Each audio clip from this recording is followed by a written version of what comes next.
वंदे मां शारदे। हम आपको स्वर संधि के भेद कंप्लीट सिखा चुके हैं और आगे सिखाएंगे आपको व्यंजन संधि।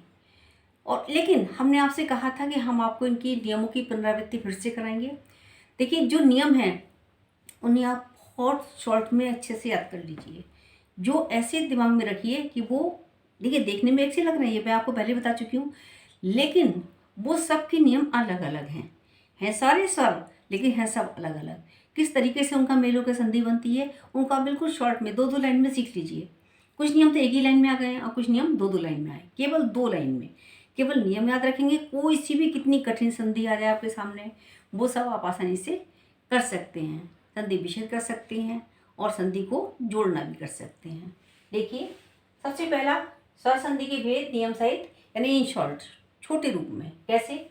सिर्फ दीर्घ संधि हमें क्या याद रखना है? दीर्घ संधि। सूत्र क्या है इसका? अके सवर्ण दीर्घ है। नियम क्या है इसके? चाहे वो ह्रस्व हो या दीर्घ हो। कौन से? ए, ई, उ और ऋ। यहाँ क्या है? ए आ भी हो सकता है, बड़ी हो सकती है, बड़ा हो सकता है और दीर्घ भी हो सकती है। ठीक है। ह्रस्व यानी कि ये वाले, और दीर्घ कौन से? इनके हमने दीर्घ आपको बता दिए। सवर्णों के मेल से दीर्घ हो जाना, यानी सवर्ण हो, इन्हीं के जैसे हो। सवर्ण माने इन्हीं जैसे हो। ठीक है। एक बार फिर से याद कर लीजिए, ये जो आपके ह्रस्व हैं ए, ई, उ, ऋ, और इनके चाहे दीर्घ हो या ये यही हो, सर्व, चाहे ह्रस्व हो या दीर्घ हो, तो उनके मेल से जो संधि बनती है वो दीर्घ संधि बनती है। तो इन्हीं का ही जो वो दीर्घ रूप बन जाता है। आगे गुण संधि। तरह गुण संधि का अब देखिए, सब में नियम अलग अलग है। यहाँ क्या है? इनका इन्हीं वर्णों के साथ मेल है। गुण संधि में क्या है? छोटा आ या बड़ा आ प्लस ई, उ, ऋ, ल। ह्रस्व या दीर्घ, कौन से वाले? ये इनके साथ में ये वाले जो वर्ण है हमारे, ये ह्रस्व हो या दीर्घ हो। ठीक है। तो इनके मेल से ए, ओ, अर तथा अल बनता है। ये याद रख लीजिए आप, ए, ओ, अर, ए, आ प्लस भिन्न ये वाले स्वर हमारे कौन से वाले? ई, उ, ऋ और ल। और इनके चाहे ह्रस्व हो या दीर्घ हो, इनके मेल से क्या बनेगा? ए, ओ, अर, अल। ए, इन दोनों के मेल से, चाहे इनमें से किसी का इसका मेल हो तो क्या बनेगा? ए, ओ, अर और अल होना। ये नियम याद हुआ। जब इस नियम को याद कर लेंगे तो हमारी संधि कभी भी गलत नहीं होगी। देखिए, यहाँ क्या बनेगा? जैसे आ है, आ, ठीक है, विद्या प्लस आलय विद्यालय बनेगा। लेकिन यहाँ पर क्या है? ए, आ के मेल से इनका स्वर, इनसे मेल है, इनसे मेल हुआ और क्या बनेगा? यहाँ दीर्घ हुए ये वाले, लेकिन यहाँ क्या हुए? यहाँ क्या बन गया है? ए, ओ, अर और अल बने। ऐसे याद कर लीजिए गुण संधि को। गुण संधि का सूत्र क्या है? आद गुण है। वृद्धि संधि। वृद्धि संधि का जो सूत्र है वो क्या है? वृद्धि रेची, वृद्धि हो जाना। वृद्धि किस तरह से होती है? ए, आ, यहाँ भी वही है नियम, ए, आ यहाँ भी और यहाँ भी है, लेकिन यहाँ नियम बदल गया। क्या नियम आया यहाँ पर? ए, आ वही रहा आपका। ए, आ के साथ में ए, आई का मेल हो तो आई वृद्धि होकर बनेगा, और ए, आ के साथ में ओ, औ का मेल हो तो औ वृद्धि होकर बनेगा। होगी वृद्धि संधि। हमने कहा था एक लाइन के सूत्र भी है, एक लाइन का पूरा नियम भी है। सूत्र तो सॉरी एक ही शब्द का होता है, और जो पूरा जो नियम है वो एक ही लाइन में आ गया, वृद्धि हो जाना। ठीक है। इनके साथ मेल होगा, आई बनेगा। इन्हीं के साथ में अगर ओ का मेल होगा तो औ बनेगा। ये वृद्धि संधि हो गई। सूत्र क्या है? वृद्धि रेची। आगे यण संधि। यण संधि में देखिए सूत्र क्या है इसका? ए को ई को यणची, ई को यणची। सूत्र क्या है? ई को यणची। अब देखिए इसमें क्या क्या शब्द है आपके वर्ण? ई, उ, ऋ, ल। या ह्रस्व हो या दीर्घ हो, इनके साथ में आगे भिन्न स्वर, अलग स्वर, इनसे अलग। कौन से? ये वाले इनसे जो है अलग स्वर होंगे, कोई से भी हो चाहे वो, प्लस भिन्न स्वर। निर्मित वर्ण। वर्ण क्या बनेगा? अगर ई के साथ में अन्य का मेल हो, किसी भी अन्य जो है आपका स्वर का मेल हो तो क्या बनेगा? ये बन जाएगा। और ऊ के साथ में अन्य का मेल हो तो व बन जाएगा, और ऋ के साथ में अन्य स्वर का मेल हो किसी भी दूसरे का तो र बन जाएगा, और ल के साथ में अन्य स्वर हो तो ल बनेगा। देखिए, ऊपर अन्य स्वर का तो जो जिक्र हमने किया ही नहीं है, यहाँ पर अन्य स्वर लगे हैं। किसके साथ में? इनके साथ में। ए, आ वाले ये वाले हैं अलग और ये अलग हैं। ठीक है।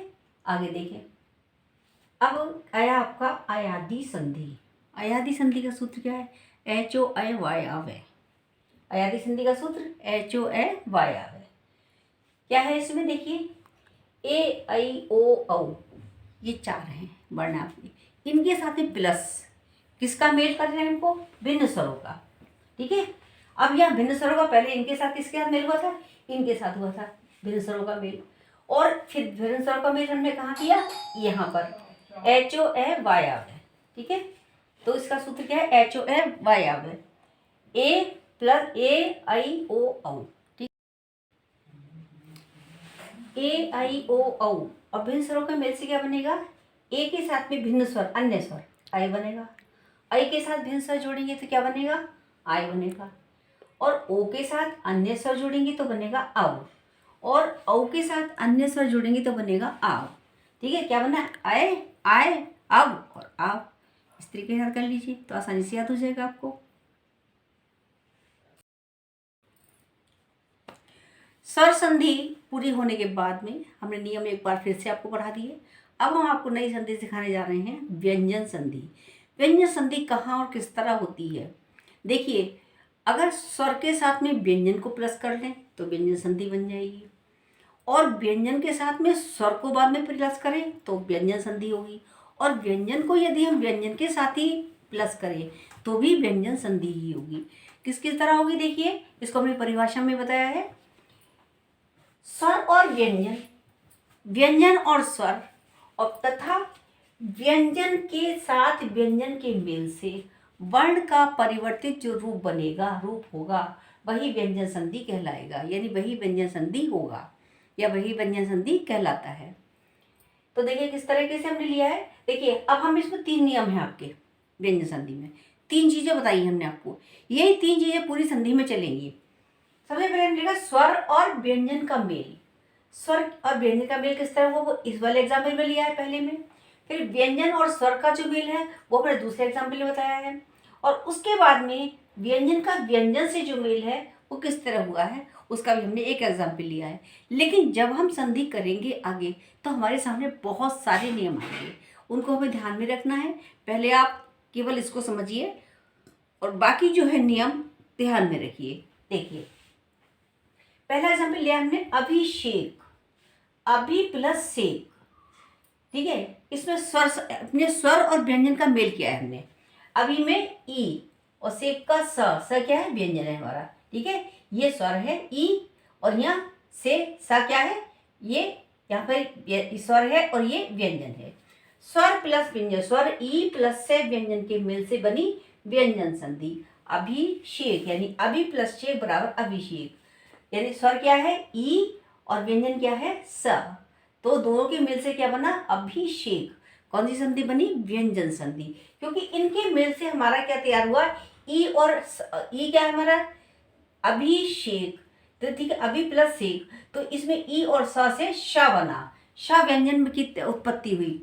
श व्यंजन परिवर्तित होकर आया, क्या बदल के आया, चेंज होके आया, किस तरीके से? ठीक है, किसके मेल से? ई के और स के मेल से हमें बना व्यंजन। कौन सा व्यंजन मिला हमें? शेक, शा मिला। तो शा बनने से कौन सी संधि हुई? व्यंजन संधि। अब अगला एग्जाम्पल हमने लिया है व्यंजन और स्वर, दूसरा बताया हमने ऊपर, व्यंजन और स्वर का मेल। अब यहाँ पे अगला एग्जाम्पल हमारा बागीश, बाक प्लस ईश। तो ठीक है, किस तरह बनाइए? बाक क्या है? व्यंजन। ईश, ईश में ई क्या है? स्वर है। तो यानी जो व्यंजन है हमारा वो क है, और जो हमारा स्वर है वो क्या है? हमारा ई है। तो यानी व्यंजन क और ई स्वर, इन दोनों के मिल से क्या बनी? व्यंजन संधि। बागीश बना किस तरीके से? देखिए, क और ई का मेल से क्या बना? गी। तो यहाँ पर कौन सी संधि हुई? ये ग बनने से हमारा क्या आया? व्यंजन तैयार होके आया, व्यंजन परिवर्तित रूप में आया। ठीक है, तो इसलिए यहाँ पर व्यंजन संधि हुई। चिन्ह में, अगला एग्जाम्पल हमने लिया चिन्ह में। तो देखिए, इसमें हमने व्यंजन और व्यंजन दोनों का मेल किया है। चिन्ह में चित्त प्लस में, ता व्यंजन है और मैं भी व्यंजन है। ठीक है, और ता व्यंजन प्लस मैं व्यंजन, दोनों के मेल से बना क्या? बना मैं। चिन्ह में क्या बना? चिन्ह में। ये बनने से क्या हुई? हमारी व्यंजन संधि। अब देखिए व्यंजन संधि के नियम, अब इसके बाकी सारे जो नियम है वो आपको कराने जा रहे हैं। पहले स्टार्टिंग में पहला नियम बताएंगे, उसके फिर एग्जाम्पल कराएंगे, फिर दूसरा नियम, फिर उसके एग्जाम्पल। पहले आप नियम देखिए। वर्ग का पहला वर्ण वर्ग के तीसरे वर्ण में परिवर्तित हो जाता है। जो वर्ग है, वर्ग हमने कहाँ सीखा था? वर्णमाला में। कितने वर्ग होते हैं? 5। क च ट त प। कच टप कचट तप। इस तरीके याद कर लीजिए। याद तो पहले भी करा चुके हैं हम आपको, एक बार फिर से रिमाइंड हो जाएगा, आपको पक्का हो जाएगा। कवर्ग, पहला क्या हमारा कवर्ग कहलाता है। ये चवर्ग है, ये टवर्ग है, ये तवर्ग है और ये पवर्ग है। कवर्ग, कवर्ग में क्या थे? क ख ग घ ढ। पहला वर्ण कौन सा है हमारा? क। किसमें परिवर्तित होगा? तीसरे में। ये तो हमारा पहला है, बदलेगा किसमें? हमारा इस वाले में, ग में। ठीक है, तो किस तरीके से हुआ है देखिए। ये वाला नियम जो हमने यहाँ सिखाई संधि, वही नियम हम यहाँ दोबारा सिखा रहे हैं आपको। बाक प्लस ईश बराबर बागीश। का क्या है हमारा? ये हमारा कवर का ये का है, पहला वर्ण है, और ये बदलेगा किसमें? ग में, यानी तीसरे वर्ण में। तीसरा कौन सा है? क ख ग। ये होगा हमारा तीसरा वर्ण। ठीक है, तीसरे में परिवर्तित हो जाएगा। तो बाग प्लस ईश बागीश। कवर्ग प्रथम वर्ण का, ये प्रथम कवर्ग जो है, ये प्रथम वर्ण का तीसरा वर्ण ग होगा। ठीक है, कवर्ग का तो क है, पहला क्या है? क, और इसे बदलेगा किसमें? तीसरे वाले में, तो क्या बन जाएगा? ग। तो इस तरीके से संधि कौन सी हुई? हमारी व्यंजन संधि। आगे और एग्जाम्पल देखें। वर्ग का तीसरा, जो वर्ग का तीसरा वर्ण है वो बनता है, किस तरीके से बनता है देखिए। दिक प्लस दर्शन, दिग्दर्शन। क वर्ग का तीसरा क्या बनेगा? देखिए उंगली पे रही क वर्ग में क्या आएगा? क ख ग। तो तीसरा वर्ण क्या हमारा? ग।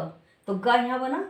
दिक प्लस दर्शन, दिग्दर्शन, यानी क वर्ग का तीसरा क्या हुआ? ग। दिक प्लस दर्शन, दिग्दर्शन, यहाँ हुआ तीसरा। ठीक है, इसी तरीके सब में तीसरा जो हुआ, जो वर्ण बन के आया है और व्यंजन संधि हुई है।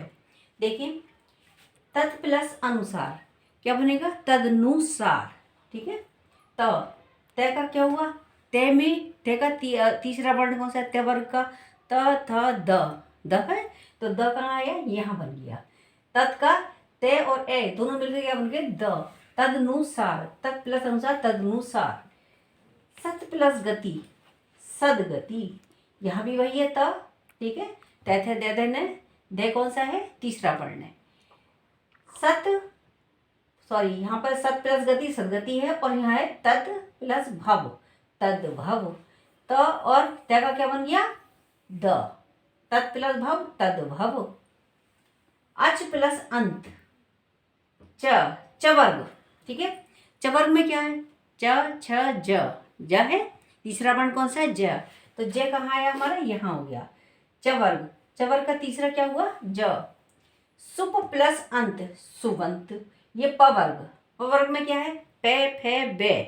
क्या है हमारा तीसरा वर्ण? पवर्ग का तीसरा क्या है? पे फे बे, तीसरा वर्ण है, और तीसरा वर्ण हमारा कहाँ आया? यहाँ आ गया। सुप प्लस अंत, सुबंत। तो वर्ग देखिए आपने, कवर्ग, तवर्ग, तवर्ग, तवर्ग और चवर्ग, और यहाँ है पवर्ग। ये हमने पांचों वर्ग ले लिए आपके लिए, और आगे मिले जुले हैं, तो वो सारे ही वर्ग हमने कराए हैं पांचों वर्ग के। ठीक है, आगे देखिए। बाग प्लस दान, बागदान। कवर्ग, ठीक है, ग बन गया यहाँ पर। कौन संधि हुई? व्यंजन संधि। दिक प्लस गज, कवर्ग, ग। दिक प्लस अंबर, दिगंबर, ये भी कवर्ग है। उत प्लस घाटन, उद्घाटन। ठीक है, कैसे बना? लेकिन त वर्ग का है ये, त। थे दे, थे दे, तीसरा कौन सा हुआ? द, यानी तीसरा वर्ण क्या है? द। क्या बना हमारा? उद्घाटन, तवर्ग का। आगे देखिए, जगत प्लस ईश, जगदीश, ये भी तवर्ग है। तवर्ग का तीसरा क्या है? अब याद हो गया होगा आपको मेरे पढ़ाते पढ़ाते। क्या है तय का? बताइए। त थ द, तो तीसरा कौन सा हुआ? द। तो यहाँ वो जगत प्लस ईश, जगदीश, तय और ई मिलकर बना जगदीश, द बना। भगत प्लस भगवत प्लस गीता, भगवत गीता, भगवद गीता, त, ये तवर्ग है, ग बन गया, भगवद गीता हो गया। दिक प्लस अंत, ये कवर्ग है, कवर्ग का तीसरा क है। दिक प्लस अंत, दिगंत। षट प्लस आनंद, षडानंद, ये टवर्ग का है। टवर्ग यहाँ नहीं आया है, यहाँ पर टवर्ग आया है। ट का कौन सा हुआ? ट का तीसरा कौन सा था? टे ठे डे, तीसरा वर्ण कौन सा? टवर्ग का ड। तो यहाँ क्या हुआ? ड, या ड बन गया। षट प्लस आनंद षडानंद। आगे देखिए सत प्लस भावना सद्भावना, ये तवर्ग में आया है, तवर्ग का तीसरा द। अप प्लस जय अपजय, तो ये क्या है, पवर्ग है। यहाँ भी पवर्ग था, एक पवर्ग का पीछे एग्जाम्पल आ चुका है आपके। अप प्लस जय अपजय, पवर्ग का तीसरा ब, तो क्या है ना ब। अप प्लस जय अपजय। उत प्लस धार उद्धार, तवर्ग तीसरा कौन सा वर्ण है, तीसरा तवर्ग का ग, क्या बना उत प्लस धार उद्धार। सत प्लस उपयोग, क्या बनेगा सदुपयोग, तवर्ग का ही है ये भी, तीसरा वर्ण क्या है द। उत प्लस यम उद्यम, द्य बन गया उत प्लस द्यम उद्यम, तो यहाँ भी तवर्ग है। जगत प्लस अम्बा जगदम्बा, क्या बना यहाँ पर हमारा द क्या है व्यंजन, द व्यंजन होने से व्यंजन संधि है, और तवर्ग का ही क्या है द तीसरा वर्ण है। देखिए इतने सारे एग्जाम्पल हमने आपको दिए, बार बार आपको रिमाइंड कराते रहे भाई, इन वर्गों का तीसरा हो जाता है, ठीक है, तीनों वर्ग, ये पांचों वर्गों का तीसरा वर्ण हो जाता है। तो ये संधि यहाँ पर आपका ये एक नियम ये वाला यहाँ पर पूरा होता है। कल आगे और शेष नियम लेके आएंगे, इसके भी काफ़ी सारे नियम हैं, सबका ज्ञान कराएंगे, और साथ ही संस्कृत की संधियाँ भी कराएंगे। संस्कृत की संधि के थोड़े नियम अलग भी हैं, और थोड़े इनसे सरल से जटिल की ओर, हम आपने सरल सिखाया, आप जटिल की ओर चल रहे हैं, तो चलेंगे। तो संस्कृत में बाद में सिखाएंगे, पहले आप हिंदी कंप्लीट कर लीजिए, हिंदी की संधियाँ। तो हिंदी में व्यंजन संधि जब पूरी हो जाएगी और विसर्ग पूरी हो जाएगी, उसके बाद हम लेंगे आपके संधियाँ कौन सी वाली, संस्कृत की। उसके नियम थोड़े से अलग भी हैं और थोड़े टफ भी हैं। चलिए नमस्कार, धन्यवाद। मेरा चैनल देखते रहिए, सब्सक्राइब करिए, दूसरों को बताइए।